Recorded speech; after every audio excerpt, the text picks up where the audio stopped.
something that's more representative of higher flow conditions. So we have tied the tape back at the willows here, and the other side is at an equivalent height. That's a little bit higher than what we estimate would be the mean annual peak flow for snowmelt. So that should be catching in some of the slightly higher, less common flows. And what I've got here is called an autolevel. And it's called that because you can't look up or down. You can only look at the level this is set at. So for the person who is on the other end of the survey, they can go down in elevation because they're holding a rod that I'll show you in a minute that can compensate for that. But the person I'm going to be shooting to or taking measurements from cannot be higher than this. So that influences where you place this. But there are different instruments that you can use for surveying like this. You can use a total station, you could use a high resolution GPS, like a survey grade GPS. A total station is just what's called a theodolite. It allows you to tilt the instrument so you can have more vertical range.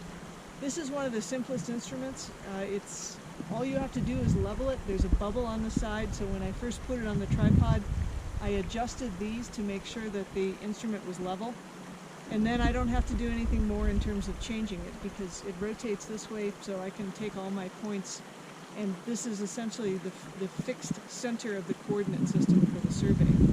So when I'm talking about taking points,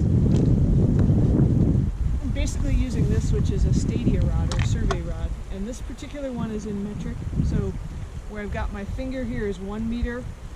Each of those little bars is a centimeter. That's 10 centimeters. So this would be 1.1 meters, 1.2 meters, etc.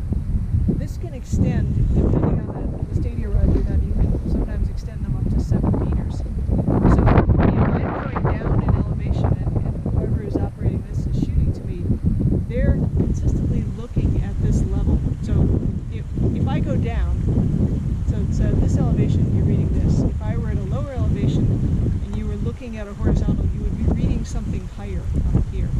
So basically that's how you determine the elevation change as you're doing the survey, or the elevation difference between each point.